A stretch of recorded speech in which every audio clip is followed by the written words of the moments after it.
All right, welcome everyone to part 2 of our ICSOT 2021 Cybersecurity Year in Review webinar series. This is the vulnerability briefing. Again, I am Sam Hansen, and I'm here with my colleague Reed Whiteman. We are both vulnerability analysts here at Dragos, and unfortunately, we're actually both a bit under the weather, so bear with us as we might need to clear out our throats a couple of times. But a couple of housekeeping items. This session is being recorded, and the recording will be sent out after the webinar.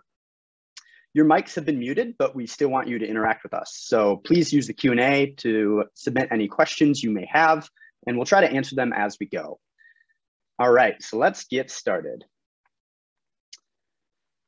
Dragos's Year in Review is our annual report focusing on vulnerabilities, global industrial threat activity, industry trends, and lessons learned from this past year. We really hope to give asset owners and operators actionable information and defensive recommendations. This specific webinar is focused on vulnerabilities, vulnerability trends, and statistics that we've gathered from this past year.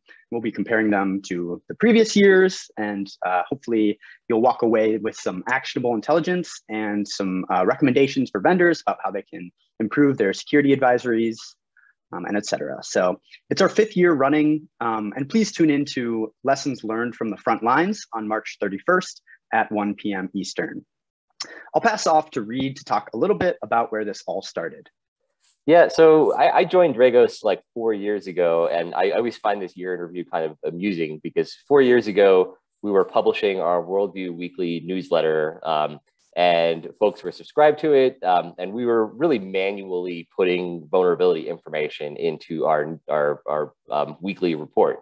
I was getting a little bit frustrated with formatting documents, and I think a lot of other people were too. So we came up with this idea like, hey, let's start recording all of the public advisories into a database, and we'll have some code that can generate report template or generate reports for us based on a template. And so that's kind of how this all got started, because we started putting a lot of information into a database. And what happens when you start putting info into a database, you start doing statistical analysis on the data and creating some new information and new insights.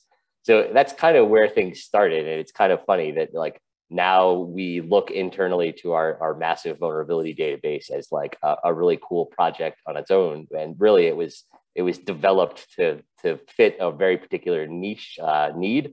And now, it's doing a whole lot more. And it really is like the data that drives this year in review assessment. I guess we'll move on. So 2021, a lot of people like to call it the year of vulnerabilities, but I just like to say it's a year of vulnerabilities. We'll go over a lot of numbers in this presentation. Like there were a lot more advisories pertinent to the industrial space. But at the same time, we've seen all of this before. A lot of named vulnerabilities, particularly in embedded products. So those would be embedded operating systems and embedded protocol stacks, as well as some pretty high profile named vulnerabilities just in Windows.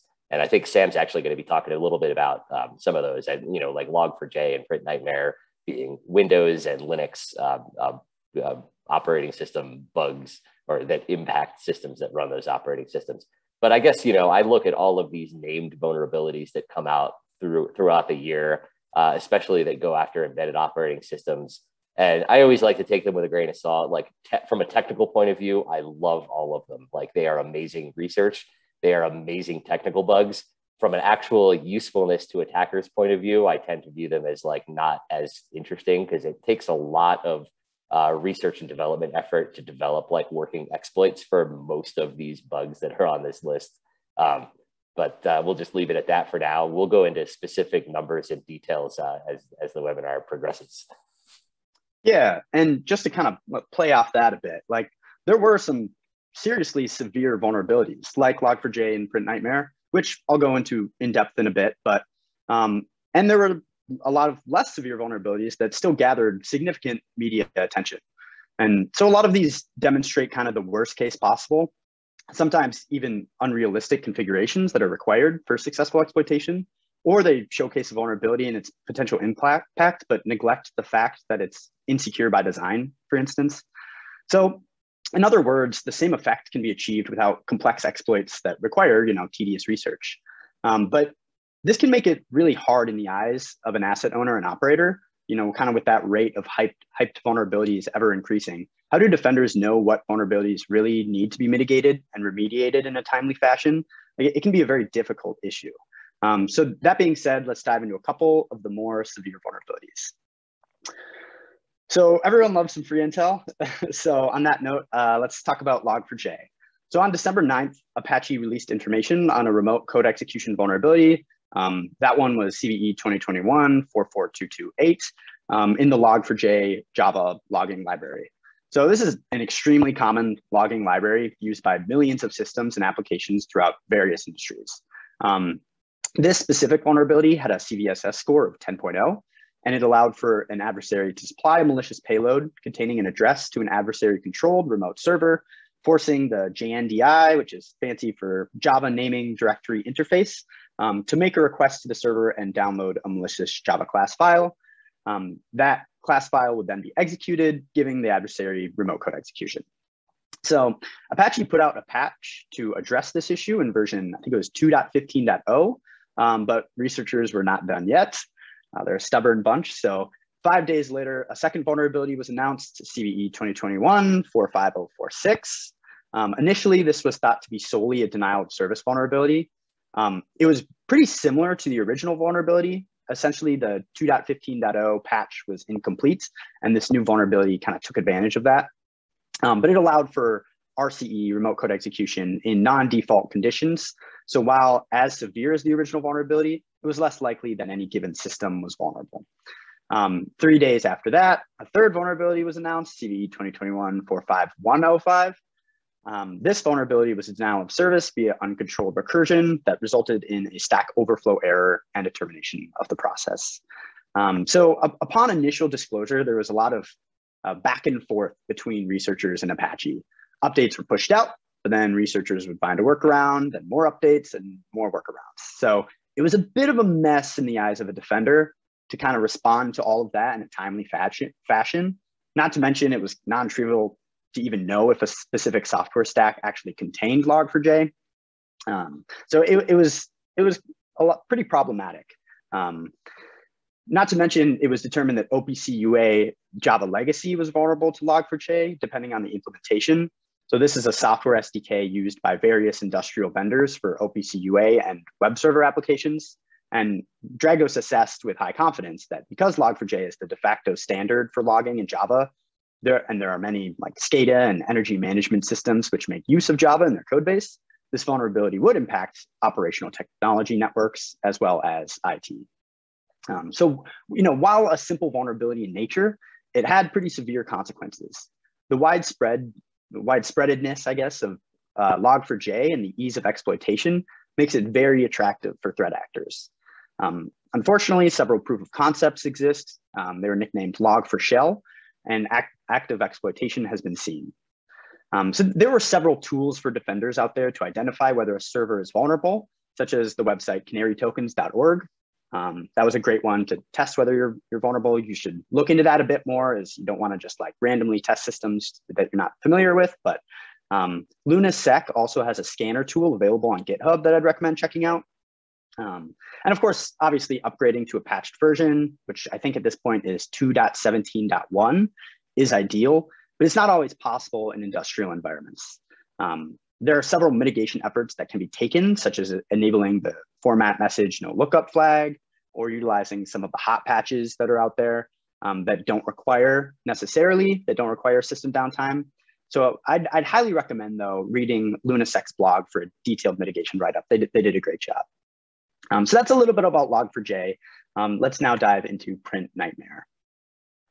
So this certainly had some OT impact.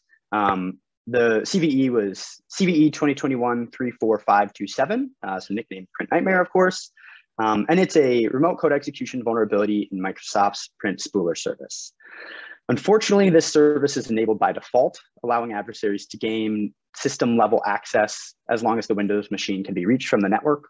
And there was a slight mix-up upon initial disclosure here too. Essentially, Microsoft published a patch for a privilege escalation vulnerability. I think that one was CVE 2021-1675. And they did this, they released this patch during just a normal Patch Tuesday cycle. And this vulnerability was similar in root cause to the RCE vulnerability. And once Microsoft pushed the patch, security researchers thought that the RCE vulnerability was fixed, and they released their proof of concept. But unfortunately, these were two separate vulnerabilities, and PrintNightmare was not patched. So the researchers essentially dropped a severe zero-day vulnerability free for use that had no patch available. They took down the proof of concept as soon as the error was known. Like, it was, I think it was a pretty understandable mistake, but as everyone knows, the internet never forgets, and the exploit was copied and forked on GitHub. So Microsoft quickly released a patch for PrintNightmare, but it was not complete. And researchers found another workaround before Microsoft could issue yet another patch. So I think both of these cases really highlight how difficult initial disclosure can be at times. These are complicated issues that take kind of a non-trivial amount of work and understanding of the root cause analysis to fix. And so in the best case scenario, these are vendors, and in the best case scenario, these are vendors that have a mature vulnerability reporting system. So Microsoft has seen active exploitation by several adversaries and seen multiple proof of concepts, including a Metasploit module that exists online. So again, just kind of, it lowers that bar for the adversary to take advantage of that. And this certainly has OT impact, as it could be leveraged to gain system access from IT networks to OT via the DMZ or remote access workstation, or kind of what we call jump boxes. So certainly a serious vulnerability OT defenders should be wary of. So we just talked through a couple of very specific examples. Now we'll step back and kind of talk general statistics from the year. So in 2021, there were a lot more advisories, and we'll go through the numbers in the next couple of slides. But so there were a lot more advisories. Each advisory ended up having more vulnerabilities inside of the advisory. So remember, an advisory might come out and it might have 3, 4, 5, 6, 7 specific vulnerabilities in it. More of those specific vulnerabilities that were in the advisories were high severity than in years past. We also spotted more mistakes in public advisories. So that's been a pretty common trend where we take public advisories and we read through the specific vulnerability information and we spot something there that just doesn't make sense. Maybe the write-up of the vulnerability says, hey, this is a vulnerability in a web application, but then it will say, this is only locally exploitable, you need physical access to the device to actually exploit it. And you go digging and you figure out that, yeah, this is really network exploitable. So the score needs to be adjusted. Actually, when we find that when we adjust those scores, we already had more high severity vulnerabilities than in prior years, but the scores tended to shift upwards, at least per advisory. So what I really kind of want to get out of this talk is like, we have more stuff coming in. We have more vulnerability reports, more high severity vulnerability reports. We really need help like figuring out, all right, how do we decide faster what advisories are important and that I actually need to address? And then how do we decide faster, like what am I going to actually do to address the issues? And that's kind of what I hope is the takeaway from all of this. So let's go to the next slide and let's start going over some numbers. So when I first started was back at Dragos, that is, it was back in 2018. Actually, I guess it was 2017. So I've been here for quite a while now. But the number of advisories per year and the number of vulnerabilities per advisory was pretty linear back then. If you look at the numbers from 2019, for example, you see there were actually about two vulnerabilities or 2 CVEs per advisory. So you had 212 advisories, 438 CVEs. That's right around 2.0 something. 2020, we actually started to see a slight uptick. And so we see 253 advisories with 703 vulnerabilities. So that's somewhere around like 2.5 vulnerabilities per advisory, whereas years past we had about 2. I think when I first started, it was like 1.7. So in 2021, we're now somewhere around 3.5. We have 1,700 CVEs for 480 advisories. That's right around, I think, 3.5 or 3.6 CVEs per advisory. The point to that is that not only are we seeing a lot more advisories come out, but the advisories, in more products, that is, but the advisories or the researchers that are making these advisories are going deeper into the system. They're not just saying like, oh, I found one RCE bug, I'm going to report it to the vendor and publish an advisory and we'll get it patched. No, they're really investigating the systems a lot deeper, and they're saying, okay, I found one RCE, I found two RCEs, I found a SQL injection, I found a privilege escalation, and they have 5 or 6 or 7 vulnerabilities in an advisory. There are still some of those advisories that obviously have one CVE, but that's becoming less common. So when we do statistical analysis on this, we have to be mindful of it, because we some of our stats we call out by advisory, and we'll try to be mindful of that throughout this talk. If we could move on to the next slide. So we talked about correcting CVE or CVSS scores. When we get these public advisories, we often, will look at the CVSS score, and normally what you would do is you would say, all right, what is the most severe vulnerability in the advisory? And I'll just treat the advisory, like whatever the mitigations are in the advisory, I'll treat them as having this level of severity. So if we take the uncorrected, that is the published advisories that come out, we find that, we have right around 300 high or critical advisories. So remember, there were 483 total advisories.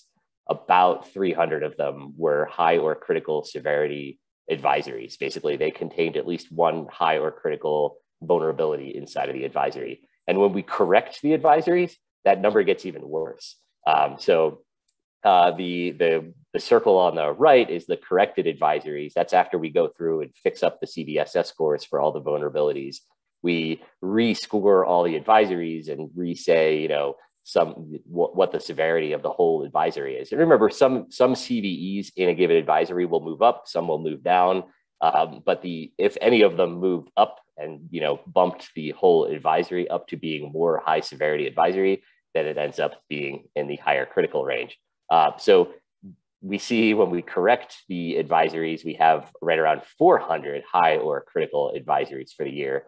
And I think what are there 250 or 260 working days in the year if you work 5 days a week, you're dealing now with like more than one, almost 2 high or critical severity advisories coming across your desk per day that you're at your job. And if you're working weekends, that's probably not healthy. That makes it somewhat better, but I feel like that's a pretty bad number. And frankly, we're all getting a little bit tired. Could move to the next. So let's move on.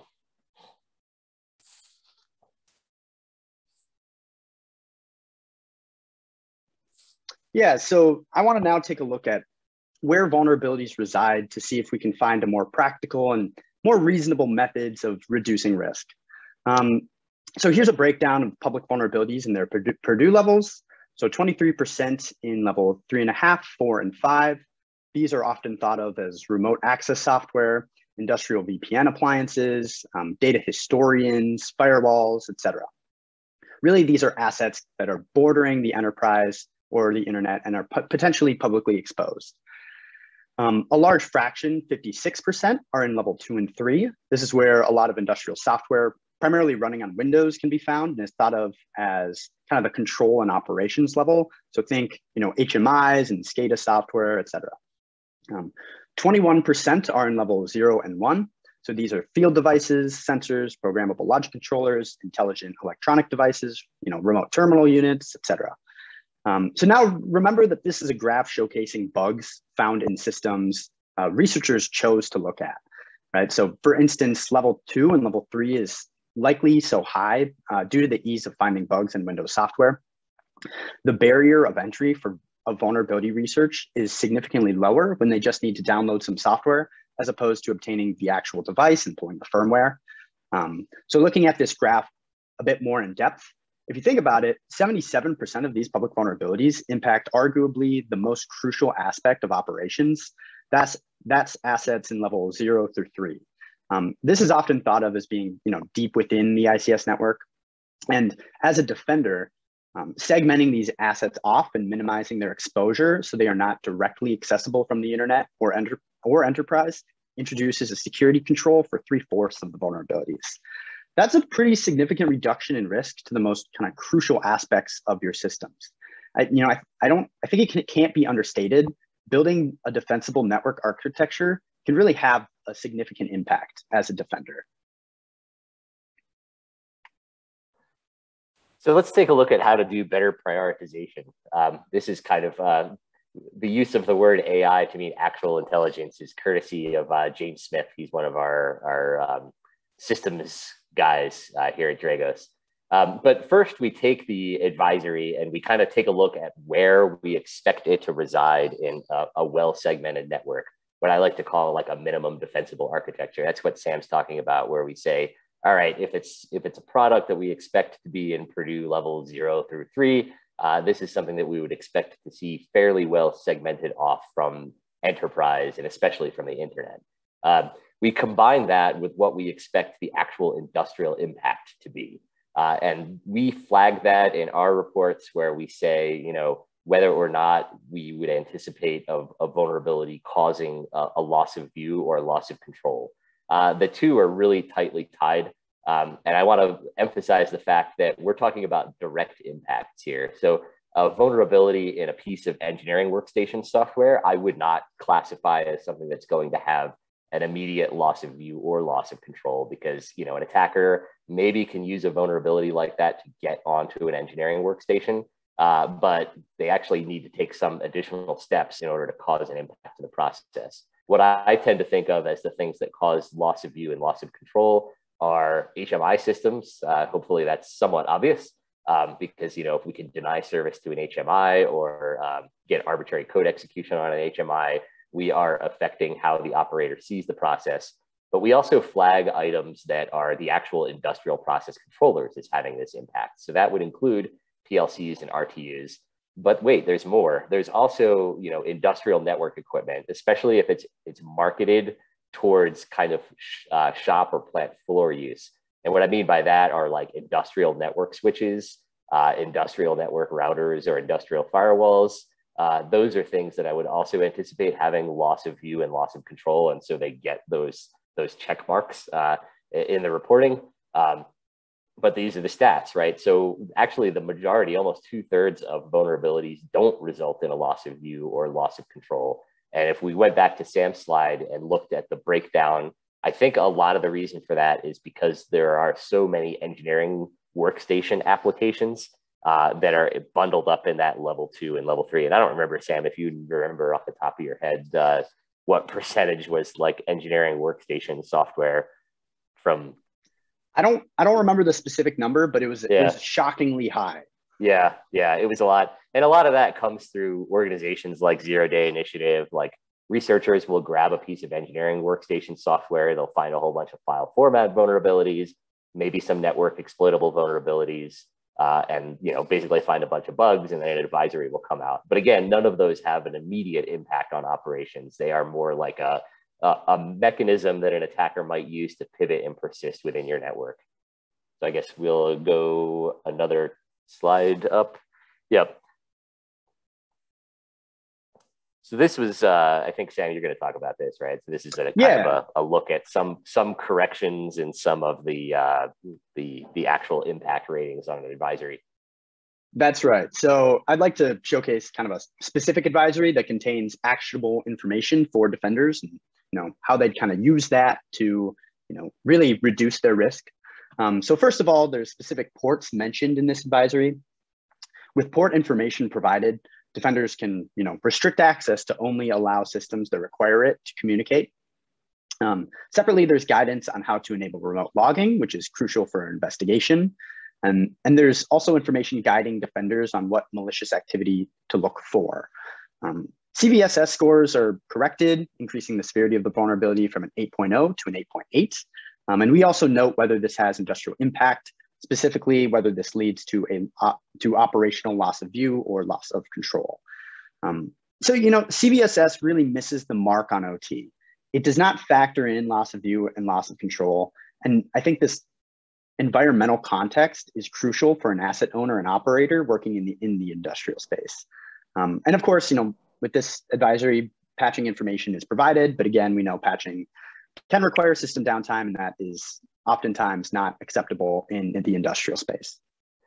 But with that, just, you know, paragraph of text, it's probably a bit small for you guys to see on the screen, but defenders now have actionable intelligence on how they can mitigate risk for this specific advisory and these vulnerabilities. We often find vendors produce security vendor-produced security advisories miss a lot of this actionable intelligence, and the Dragos vulnerability research team has to take additional steps to produce that intelligence. So it would be, all around the board, a significant improvement if vendors help provide some of this information, as they're certainly in the best position to produce accurate and actionable intelligence on their own products.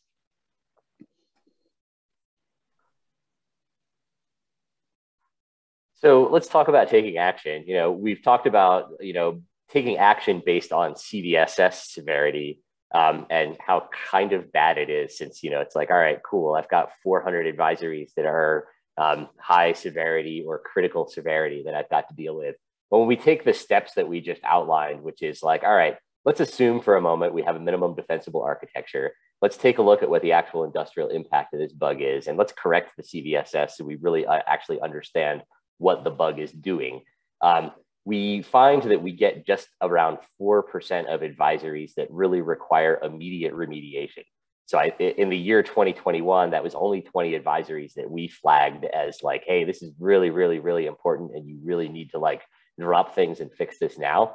The rest of them, we said, hey, double check your firewall rules, especially between segments on your network. That's really providing mitigation guidance to make sure that, like, for example, only an engineering workstation can talk to this vulnerable device on the given TCP port. And then the remainder of vulnerabilities are pretty much like, okay, this device is insecure by design. There's not a whole lot you're going to be able to do to fix this. Like, even if you apply the patch, there's not a lot that you can do to like prevent really bad stuff from happening. So your best bet here is actually to monitor your network and say like, hey, I see what normal network flows look like. I see how the HMI system or an OPC server is normally talking to this PLC. If I see some new system starting to talk to this vulnerable device, which is probably insecure by design, that's what I really need to focus on. It's not dropping everything and taking every vulnerability advisory as like super important. It's just focusing on this 4% and then taking care of the rest like as time permits, without a fire burning under your feet. Yeah, and I think that's sorry, Reed. I think that's an excellent point. Like, having a fire hose of vulnerability information can feel extremely overwhelming. And by simplifying this down into a remediate, monitor, ignore, or mitigate type of threat level classification system, we're taking that fire hose of information and then just telling you what parts of the fire hose to focus on. And I think that can go from extremely overwhelming to, okay, now you know where to start and what to focus on, and that can help a lot. So I think that is a significant reduction in what OT defenders really need to focus on, and that can help greatly. Sure. And kind of a reminder, like, we can go to the next slide. It's kind of a reminder of like why we hack stuff. So like Sam and I are both vulnerability researchers as well as analysts. Like, we take apart software and hardware and we find a lot of bugs in equipment. And we have to remind ourselves that we're not just taking vulnerability reports and like taking them to the vendor and saying, vendor, fix this, it's broken, like you need to do a better job. Like, we really need to do a better job with our own reporting. And I mean, I take this to heart myself and say like, hey, if I see a vulnerability in a particular service on a device, when I publish an advisory, I should highlight that. I should say, hey, this was on this weird TCP port. So if you want to mitigate the vulnerability and you can't afford the plant downtime from patching, put that into my own advisory and make sure it gets out there. Because vendors, and we can hold a fire to the feet of vendors and say like they need to do that in their advisories, but they're not always going to. So us as researchers have to kind of pick up the slack and make sure that gets out there.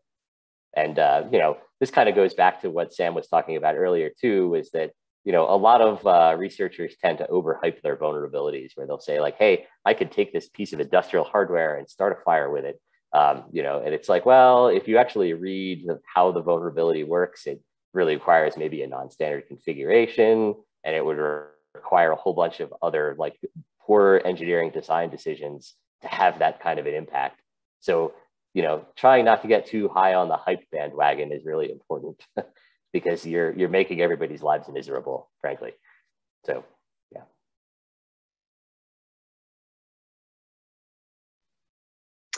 So some vulnerabilities, frankly, just aren't worth it. So a significant fraction are not worth the time or risk in the eyes of an OT defender to remediate. So we're just going to look at this specific example just to kind of talk through it and showcase how and why it's really not worth the time or risk. So first of all, I highlighted a few things in this advisory. We rated this as a no action required advisory. You can tell that by the gray little traffic light symbol at the top left and the right of the Dragos assessment. But first of all, this vulnerability requires that they trick an administrative user. Right there, you're lowering the bar for successful exploitation.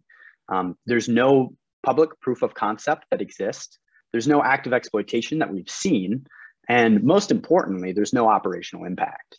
So we assessed with high confidence that this vulnerability is unlikely to be used in the real world due to the requirements of successful exploitation, not to mention that you don't gain a crazy amount. It's not as direct of remote code execution.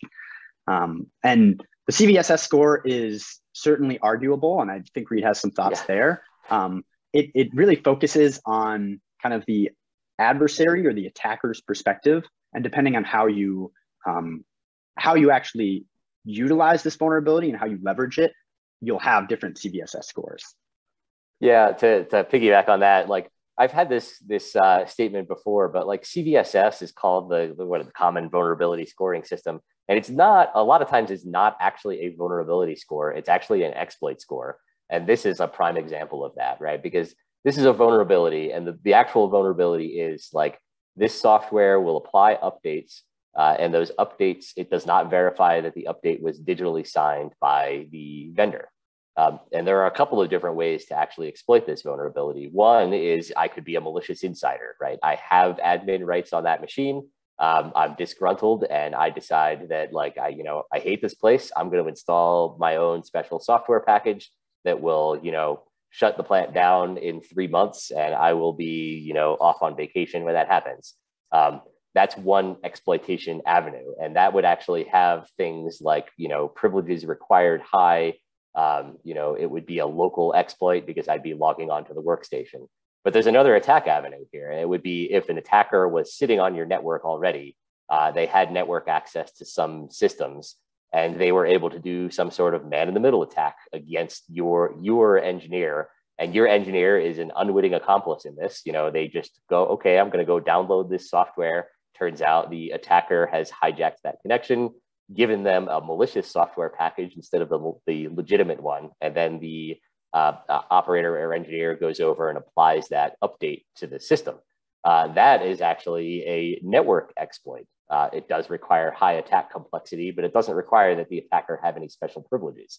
So the CVS score for that exploitation mechanism or that exploitation avenue is, I think it's like 7.8 is the actual score. So it's like a medium, but still not something that I would view as like super critical or super, important to remediate. There are ways to like monitor your network for, man-in-the-middle attacks, ARP poison, DNS, that sort of thing. So you can keep an eye out for that. But that's just kind of a good highlight for how scores don't always necessarily reflect the vulnerability.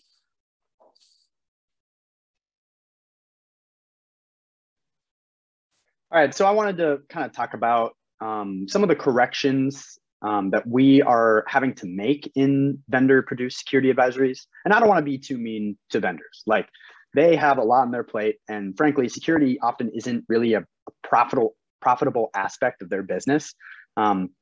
So, throughout various vendors, like we're all at different security kind of maturity levels, and that's okay. But really, we want to just kind of like highlight what we found could improve upon security advisories. So we'll dive into a couple examples. So the first one being there's missing information and no CVE assignment. There are some vendors out there that just don't include information in their security advisories, like really even just kind of bare bone information. Most will include vulnerability type, which is great because we can, we can come up with a lot of information, a decent amount of actionable intelligence just based off of the vulnerability type. But if there's no CVE assignment, it becomes very complicated. That kind of leads into example 2, which is CVE duplicates.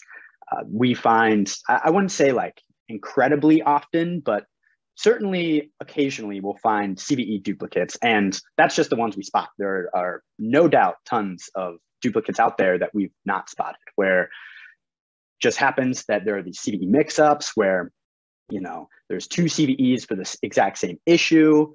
And it just becomes very murky and can be very kind of confusing for us as security analysts. And I have to imagine even more confusing for OT defenders. So diving into the next slide, we have another example, incorrect CVS scores. We've kind of talked about this a bit already, but it's very hard to prioritize these vulnerabilities if the CVS score is just not accurate, you know. And I think Reed mentioned that like roughly a little bit more than a third of the time, these scores are incorrect. And that's a huge issue, because people look at that number and think that is how severe the vulnerability is. And so if you're getting it wrong about a third of the time, that is very tough to figure out what should we focus on, what should we, you know, prioritize first, and what do we need to actually take action on in a timely manner. And finally, the fourth example is vulnerability type misunderstandings.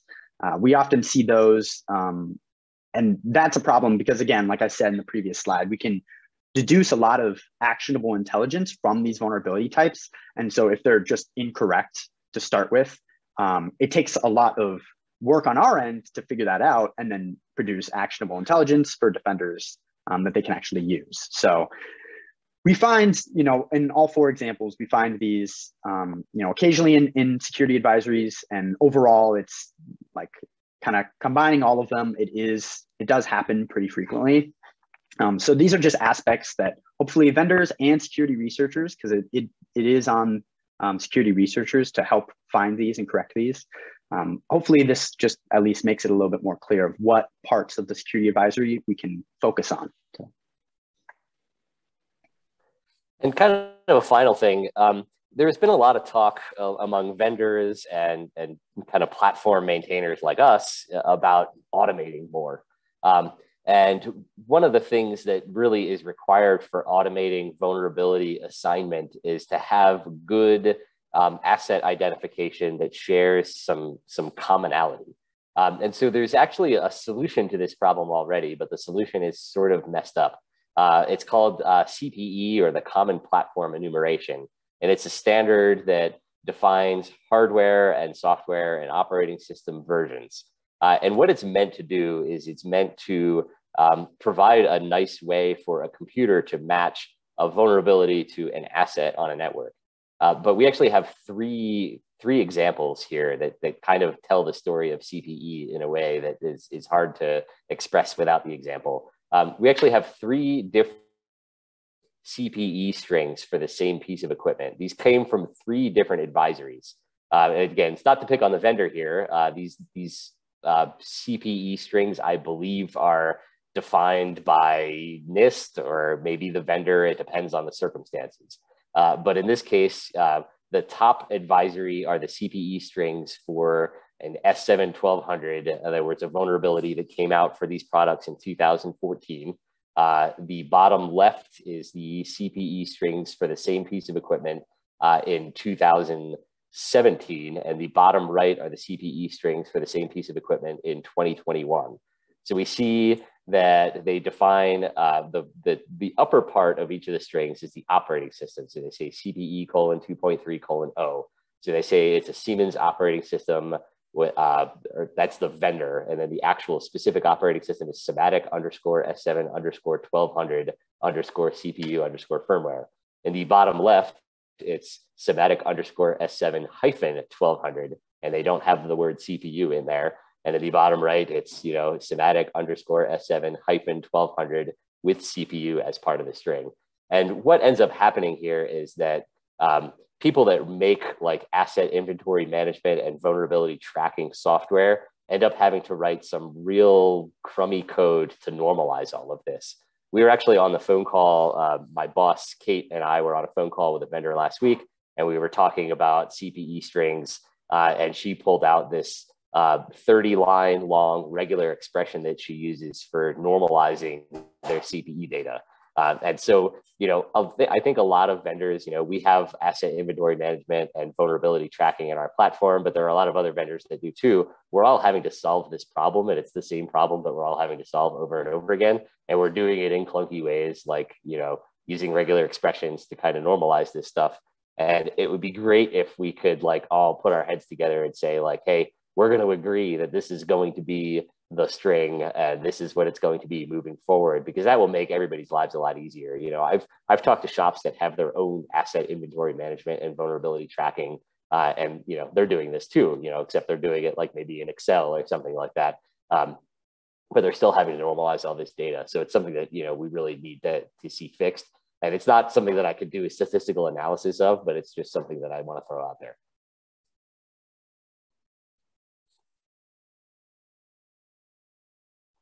So we kind of talked about a lot of problems that we need to solve. First and foremost, in my view, is vulnerability accuracy and of course, impact accuracy, because those are the things that really help defenders triage advisories as they come in and say, like, what's important to me, what's important to my plant, and help you prioritize that stuff. And I don't think CVSS is really going to be the answer here. I think we're going to have to come up as an industry with something new. And we've been thinking about this a lot over the years. I know that there are other organizations that have too. A while ago, Logic, the linking oil and gas to improve industrial cybersecurity, I think that's what it stands for. But they have their own project now where they're trying to come up with kind of a replacement or at least augmentation to CVSS to help defenders. I'm a big fan of any project that will move this forward, because we really need it with the number of high severity vulnerabilities that come out.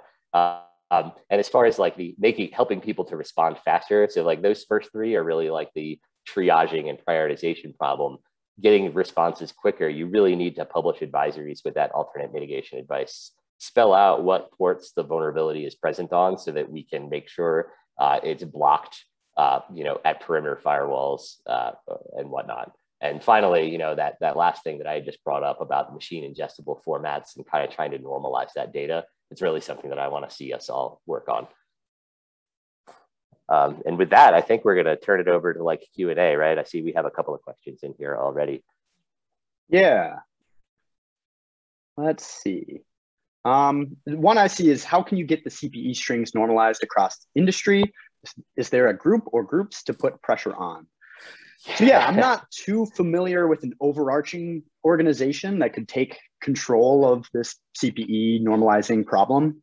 I think one idea that Reed and I kind of talked about was, having the vendors kind of take control of their assets and the CPE strings that are, associated with their assets, because they are, again, kind of in the best position to, know exactly how those format strings should look like. So I would push towards vendors because they're just in the best position. Yeah. I don't want to knock on NIST. I think a lot of this CPE confusion is in some sense NIST's fault, but in the other sense, it's like, well, these are people that are assigning these strings that don't know the manufacturer, they don't know the space. Like, asking them to do this is kind of an impossible ask. You really need to have people that are familiar with the product lines, because the CPE string has a whole bunch of fields. It's like vendor, model, family. There's just a ton of different fields that go into it where you can define different data points. And asking like an outsider who's never even like seen the piece of hardware before to define all that stuff is really hard. And vendors have different ways of naming things, so they really need to like come up with, like Sam said, they need to come up with the string, I think, and say what it's going to be. See, another question I see here is, were there any actual ICS events, loss of view or control in 2021 due to all the vulnerabilities discussed today? Let me see. Not that I'm super aware of, not through any of the vulnerabilities discussed today. I think a lot of the times these vulnerabilities are very technical and they require a significant amount of research and knowledge and resources to come up with. And frankly, you can achieve similar effect, like whatever it may be, through means that don't require vulnerabilities. And so adversaries kind of love to be lazy, just like we do. And if they can do it if they can, achieve whatever goal they're trying to achieve through the easier route, they're going to do it. through the easier route, because why wouldn't they? Yeah, it's the insecure by design problem for sure. Yeah. But I would say tune in. When is that next webinar? Because there is a webinar that's focused on incident response, right? It's like the Dragos IR is going to be talking about what did happen out in the field. Definitely be one worth topping. I don't remember the date on that though, but I think it was, I have it written down somewhere. That's March 31st at 1 p.m. Eastern. Okay, cool. Next up, we have how is loss of control defined here? If you lose an HMI, I assume that's a loss of visualization. Yeah, if you lose an HMI, that would, I would classify that as both loss of view and loss of control, just because HMIs tend to have the ability to like issue operations commands out to a device. The loss of control only, those are like really weird vulnerabilities. They're usually going to be in an industrial product itself where there's some kind of an issue in the logic runtime that would be, you know, like, hey, I can cause an assertion of outputs that normally I would not be able to cause, but I will not be able to impact view. So in other words, an HMI that's querying the PLC will see the outputs are affected. Yeah, and that's actually pretty rare because we find that, you know, when we have a vulnerability like that, we can usually find a way to manipulate view too. But yeah, that's there. Let's see, one really great question is, when recalculating CVSS for CVEs, do you take into account how these vulnerabilities impact ICS OT, or should they be marked like, or should they be marked simple even for classic IT systems? So yeah, we don't recalculate CVSS in terms of ICS and OT. That's actually one of the points we really want to like highlight, is that CVSS does not factor in OT systems. It really is focused on IT, and it doesn't think about loss of view or loss of control. It doesn't think about, you know, the criticality of some assets in an OT network. So, you know, that's why we are trying to move towards the remediate, mitigate, monitor, ignore type of threat level classification system, is because that does take into OT, whereas CVSS just doesn't.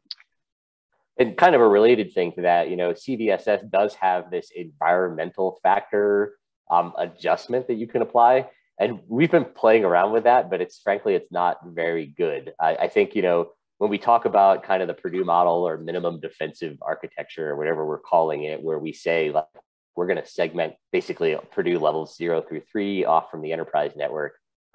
We find that, you know, okay, let's assume we have perimeter firewalls in place.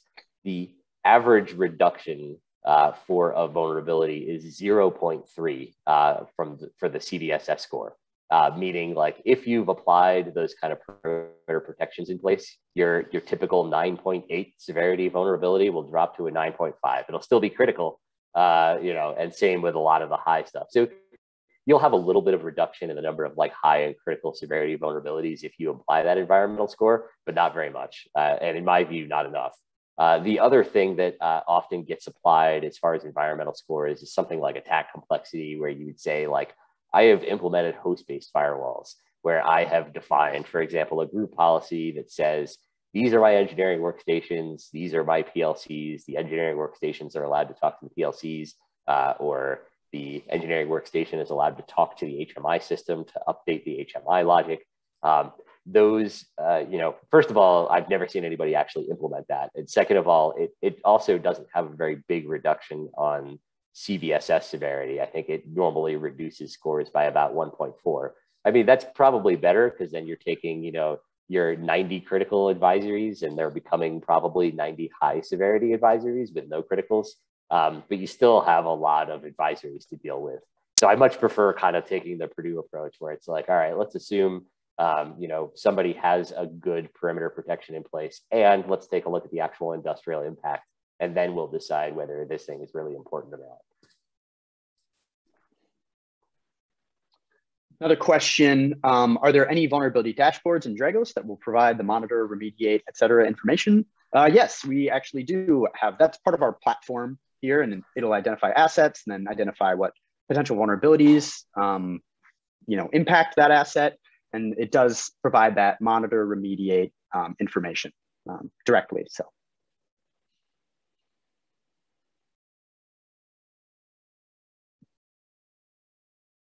There was a question about whether we've seen more level 0 and level 1 vulnerabilities than in previous years. I actually don't know the answer to that. If you're not anonymous enough to actually email us, I'd say shoot an email to me. What is my email address? rwhiteman@dragos.com, I think, or intel@dragos.com. Yeah, rwhiteman@dragos.com. Or just shoot me a message on Twitter or something. I can pull that stat. I can't do it live though. We do have the database dump and the script for analyzing it, and I think I can do that pretty quick. So.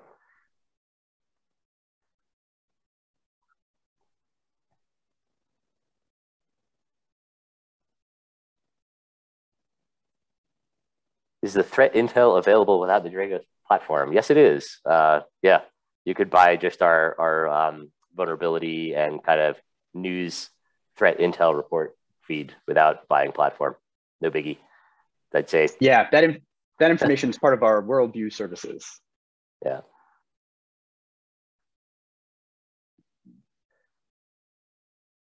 Anything else we want to answer? I don't think I can really talk to NERC SIP standards, unfortunately. Yeah. Or some of these other questions. I'd say if you have open questions and we're not addressing them, I'd say shoot us an email. We'll give you answers. Yeah. Feel free to email us anytime. Our emails should be on the screen right there. So yeah, feel free to shoot us an email anytime. Cool. Thanks, everybody. Well, yeah, thank you everyone for tuning in. Hopefully we provided some actionable intelligence and some trends that discuss the vulnerabilities. Yeah, it was fun. So appreciate your time.